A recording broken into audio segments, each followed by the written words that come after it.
I'm Edward Young from Iowa State University. Currently, I'm the chair of the Major Projects Steering Committee, as well as the chair for the Theme-Based Research Scheme. So I'm going to introduce the funding scheme.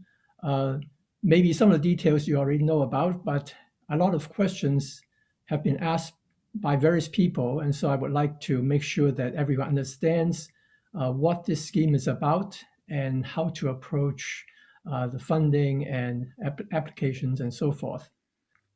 All right, so I'm going to talk about the funding mechanism for theme-based research. And after the presentation, there will be time for questions, and some of the questions have already been submitted by the community.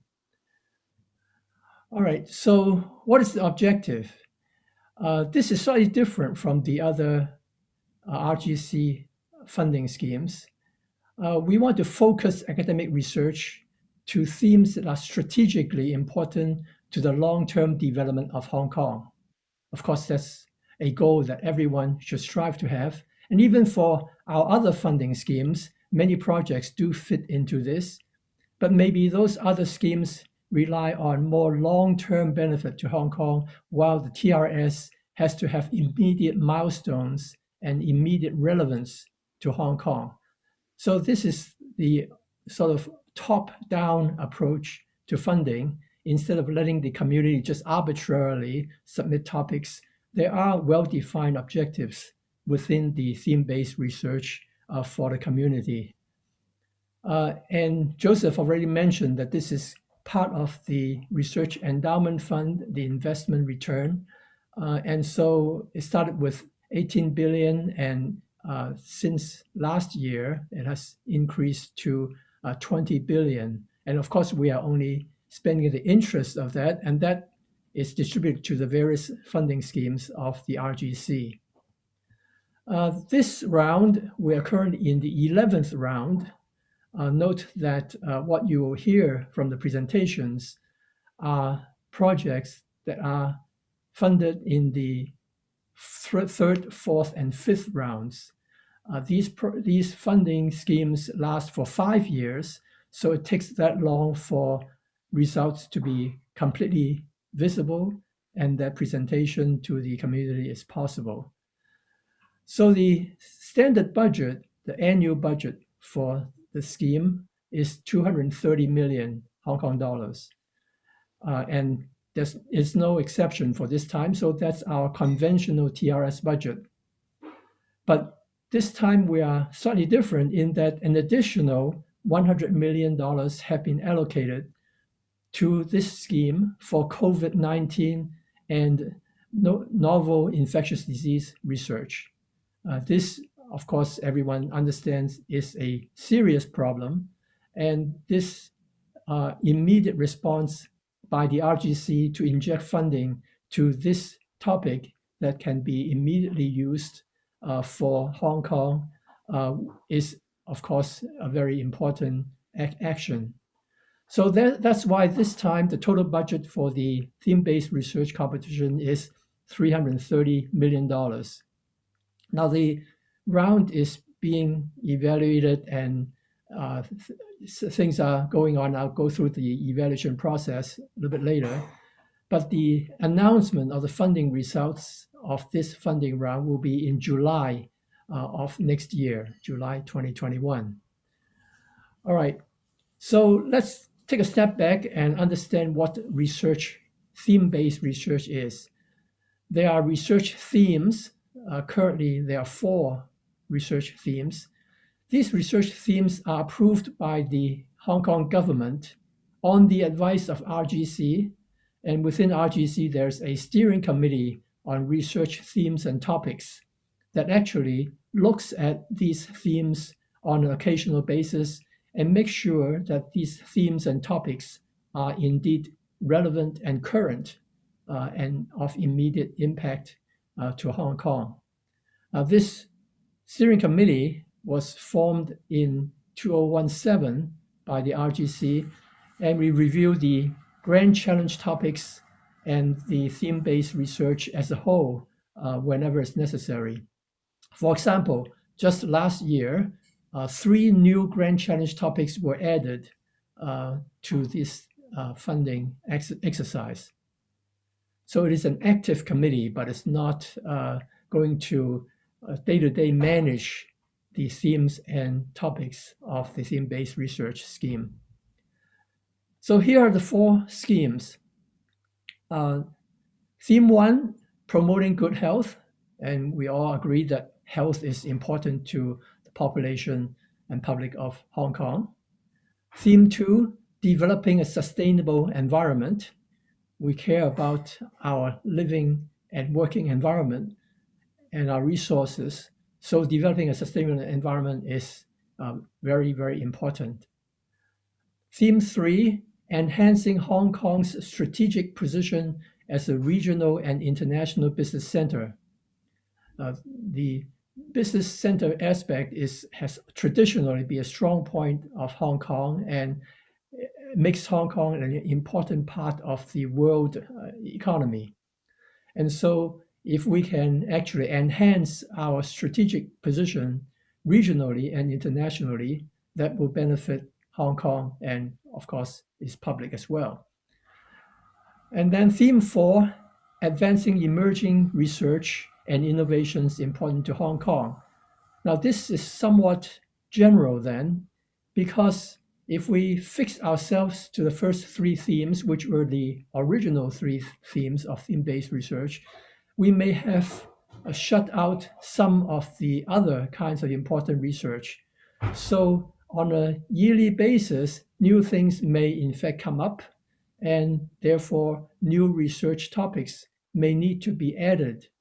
And so that's why we say emerging research and innovations. And in a way, this is top-down, directed by the theme, but also it allows some leeway for the researchers to think about what are emerging problems and submit proposals accordingly. So these are the 4 main themes, and they will still be current for the next exercise. Although, as you mentioned, we will occasionally revisit the themes themselves. All right, for more detail, promoting good health. Now, of course, we cannot simply open the door for all kinds of medical and biological research that will just be too diverse and maybe not allow the funding to concentrate on those things that are particularly important. So under each theme, we have what we call Grand Challenge topics. These are topics where researchers might try to think about in fitting their own research and their proposal into. And you can see that these are all very important topics. Infectious disease, of which, of course, COVID is one of them. Understanding disease mechanisms. Stem cells, which is, of course, internationally a very, very important hot topic. And wellness enhancement, not just having the disease and then treating it or understanding disease, but how to prevent and take a first step towards improving our day-to-day health. So that's promoting good health. Now, you don't have to write all of this down because all these are on the RGC website, and you'll be able to find the wordings and even some descriptions of these Grand Challenge topics in the RGC website. Theme 2, sustainable environment. The Grand Challenge topics are water pollution, water treatment. Hong Kong is relying on water, and very, very important critical factor in our existence. Sustainable built environment, particularly the kinds of building structures and urban planning. Energy conservation, conversion and harvesting. So this is important to Hong Kong, but also important worldwide. Air quality, we understand why that's important. And a more recent Grand Challenge topic is food production and food security, which of course is related to environment and sustainability of what we do. Theme 3, enhancing our position as a regional international business center. And there are some specific topics such as the future as an international financial center, which Hong Kong actually is already but how do we maintain it and advance it in the future? Promoting Hong Kong's business through networking capability. This is one thing that we are doing recently as a discipline and also as a community. Promoting Hong Kong as a center of excellence for business services, not just business themselves, but serving business. Innovation and business creation, the new types of businesses that may come in. And then with all the high techs available, financial technologies and regulatory technologies. So how do we make these help the business ventures, and how do we regulate these technical issues?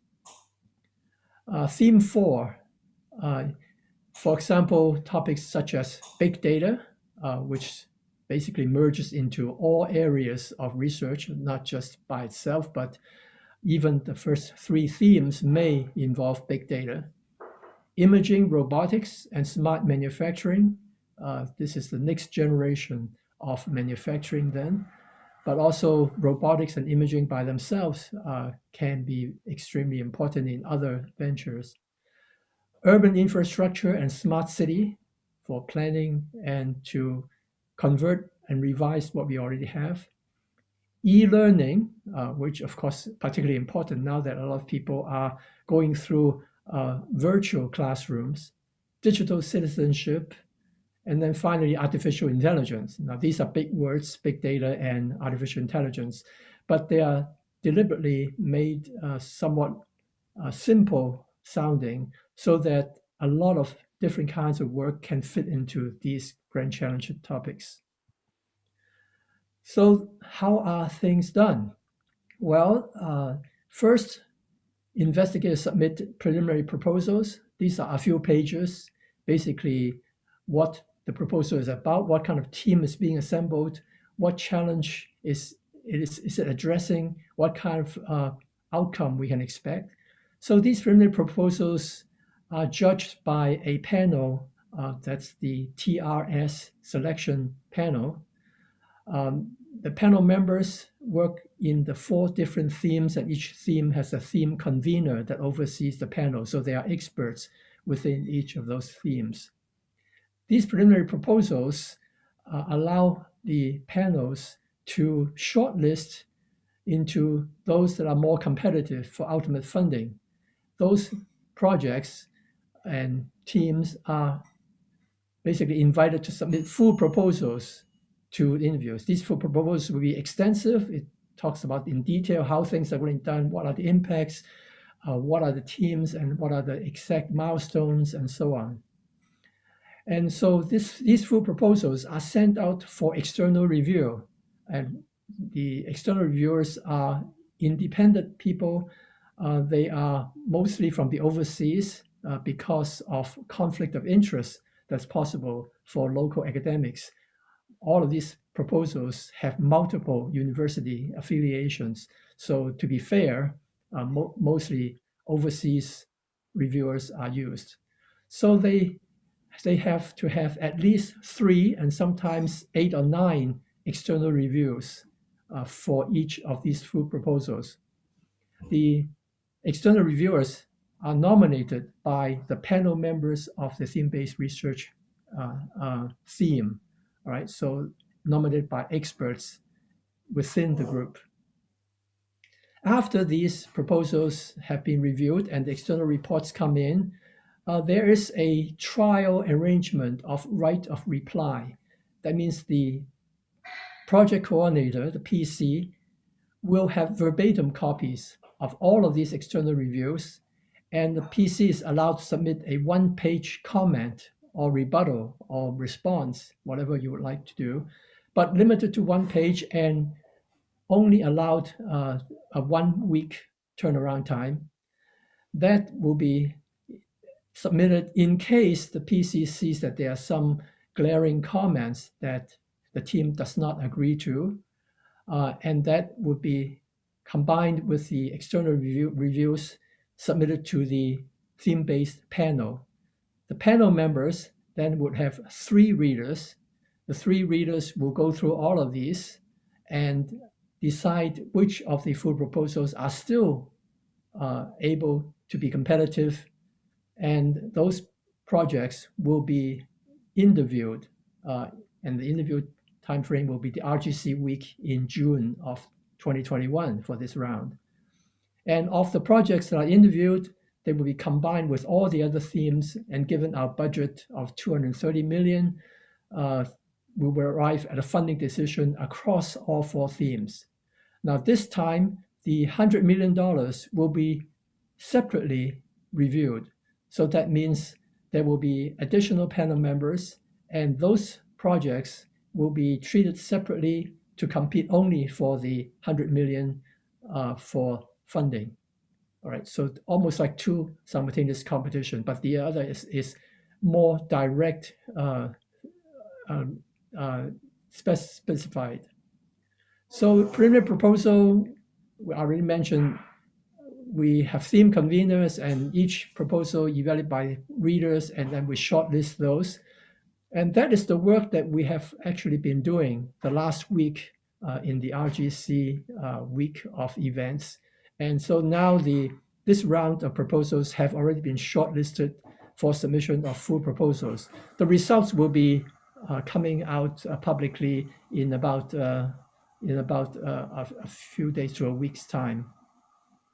And so the full proposals will be evaluated by the theme conveners, and each proposal reviewed by 3 external reviewers, all right? And there's the right of reply, and each proposal is then re-evaluated by 3 readers. And some of these, those who are actually still judged to be excellent, will be interviewed by the theme groups. And sometimes ITC representative comes in to see whether it's relevant for their funding purposes. Then there's a central board meeting which decides on the particular proposals that will be funded, and then the funding recommendations will go to the major project steering committee and then the RGC for final approval. So this trial arrangement is the first time it's implemented in AOE. It has been tried in the theme-based research for 2 times already. So for theme-based people, you already know that this is going on. But the AOE proposals will also go through this trial arrangement in the next round. The external reviews and so forth will be given to the PC, and you have 1 week to respond. And then whether this trial arrangement is going to be a permanent fixture or not of these 2 schemes will be reviewed later in 2021. So in each one of these steps, what are we looking for? Well, first and foremost, this is research. So it has to be qualified as world-leading research by international standards. And that's why we invite external reviewers who are also world experts in the fields. But since this is a theme-based research, the impact of Hong Kong, particularly the more imminent research impact to Hong Kong, must be considered. If it's not relevant, they will be the proposals will be eliminated immediately. And given these 2, then of course we need to understand the project team has the necessary credentials and the necessary resources to carry out the research. They have a clear strategy for doing so, and the way that the structure, organization of the project will allow one to formulate a excellent research. And so qualifying world standards, of course, everyone knows what it is. Not just publications, but things that are making Hong Kong known in the world for leading research in a particular area. Impact to Hong Kong, we already mentioned the 4 important goals. So it's social, economic, and so on. Credentials, of course, we just want to know that, for example, the project coordinator is able to coordinate such a big project, and hopefully things are building on existing strength so that we do not start from ground level to go on this research. and existence of a clear strategy, whether it's integrated, whether you have the right collaborators, whether you have the right experts to carry out every aspect of the work. And then finally, sound structure. Hopefully, because impact is to Hong Kong, hopefully there will be some stakeholders, government or steering committees, or maybe external advisory committees looking through, guiding the project all through to make sure that we are on the right track. So these are some of the statistics of previous rounds. And you can see that on the extreme right-hand side, we normally fund about 5 to 7 projects based on the $230 million. And for the extra $100 million for COVID and infectious disease research, there will probably be about 2 to 3 projects being funded. So that is my presentation, and I hope that I'll be able to answer some questions that you may have concerning the scheme. So this year, we have 100 million funding for projects related to COVID-19. So what is the difference between the additional funding and the routine TRS exercise? Any difference in these assessment criteria? Professor Yuan, please. So as far as the quality of the proposal, that it has to be world leading in research, that it has to have immediate impact to Hong Kong. The second criteria, the impact to Hong Kong, must be related to COVID and novel infectious disease. Now, we have received a lot of good preliminary proposals, and seems like most investigators understand what is COVID-related research. And so it could be prevention, treatment, and how to handle the general public health to avoid the next pandemic. So these are all relevant questions. So these particular proposals will eventually compete for the $100 million. But as far as the quality of the proposal, we do not give an inch. It has to be world leading. It has to be novel. So unfortunately, I should mention that some of the research proposed are to develop certain kinds of vaccines. And as of this moment, of course, we have so many promising vaccines around the world that becomes a less urgent problem for Hong Kong. And so those proposals probably did not get as high a rating as some other proposals. So I've got another questions as well. So what is the progress of the current round of the TRS? Well, the current round, we have, let's see if I have some statistics on that. We have received 69 pre-proposals. Remember, these are a few pages for each proposal under this competition. And of the 69, 17 of those are related to COVID and novel infectious diseases. So it's almost like a two competition. And out of these, of course, they are competing with different pots of money. The committee already, the panels have worked very hard to sort out the most promising ones out of the 17 COVID proposals for one competition, and out of the 52 remaining proposals for the normal TRS competition. And the results of the shortlisting will be announced by RGC in a week or two. So we've got another question. So is there a summary of success stories over the last decade? Yes, actually, part of the reason for holding these public symposium on TRS is to highlight the success that we have had over the years. Now, this is the third one. So the first two, for those who are here long enough, you already seen some very, very exciting research that has impacted the world, if not just Hong Kong, but impacted the world as well. This time we have selected some project. Of course, it's not possible to highlight all of the projects that have been in these the third, fourth, and fifth round of TRS. But the ones that I'm sure that if you actually follow the day's event, you will see very, very important breakthroughs in all fields based on theme-based research funding. I should mention that you will see research from theme 1, theme 2, and theme 3, but not theme 4. And the reason is theme 4 is a more recent addition to the theme-based research. And so those projects have not been completed yet. And so the next time we have symposium, I'm sure you'll be seeing highlights from theme 4. But this round, only the first 3 themes are highlighted. The question is, do you have a quota for each Quota, sorry. Okay, no, there's no quota. And so these 69 proposals that we just basically are scattered all over different themes and different grand challenge topics. In fact, those grand challenge topics sometimes have multiple, not I wouldn't say many, but multiple submissions to one particular grand challenge topic in one particular theme. At other times, other rounds, there may be 0 proposals submitted to that. So it's basically a guidance for the community to focus their research, but not an exclusive exclusive criteria for being considered. So as long as they are good proposals, as long as they're related to the themes and the grand challenge topics, they will all be considered.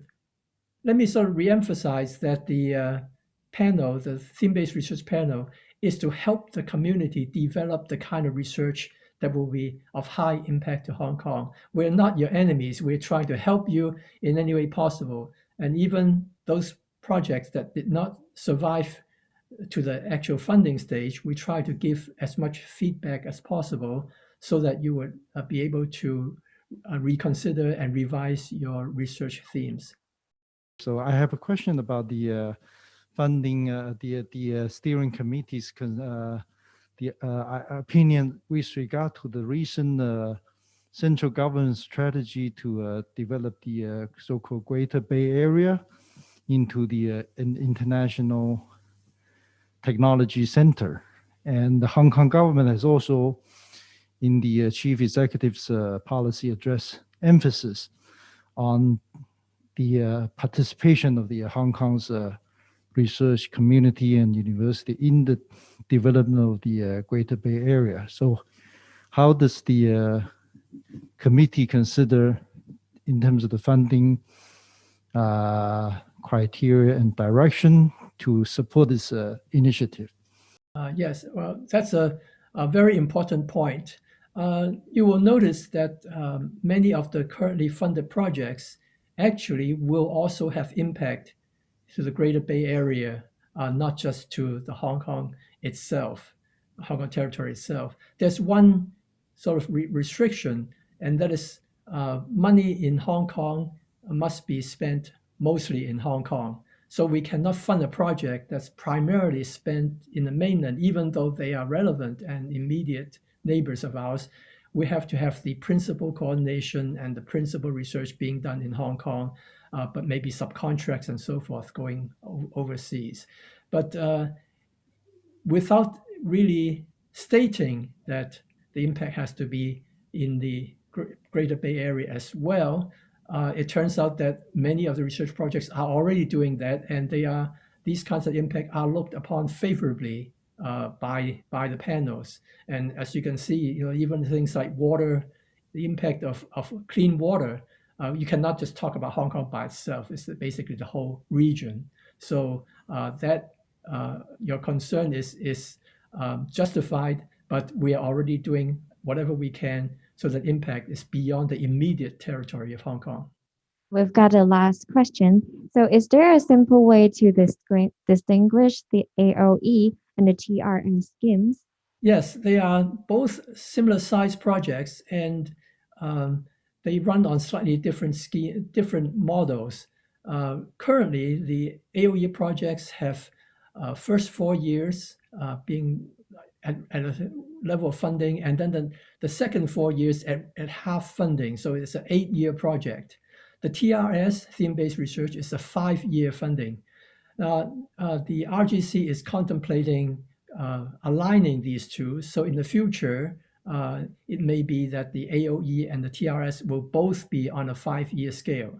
So now that would eliminate one of the technical or administrative differences between the two immediately. But thematically, that's an important distinction. AOE is bottoms up. That means the community, research community can propose any topic that is of fundamental impact or applied impact to Hong Kong or the world. And that's why it's called the area of excellence, something that the world can point to, that this is excellence arriving from research in Hong Kong.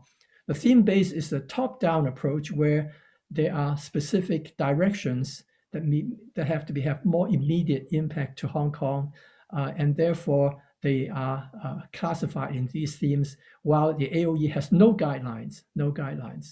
And because there's more funding in the TRS scheme, 230 million per year versus 100 million per year in the AOE scheme, we try to send some proposals that were originally applied for the AOE competition towards the TRS scheme, so that they would have actually a greater chance of being funded if they are in any way related to some of the grand challenge topics and themes. So moving is not a showing that your proposal is weak, but rather we try to accommodate as many proposals as possible. And so the AOE funding, $100 million a year, would then be freed up to any kind of discipline that's outside the immediate four themes of TRS. And particularly, we think of things like humanities, social sciences, and so on, things that are not directly immediate impact to Hong Kong, but more important in the society and public sense, and will have a long-lasting world recognition for Hong Kong.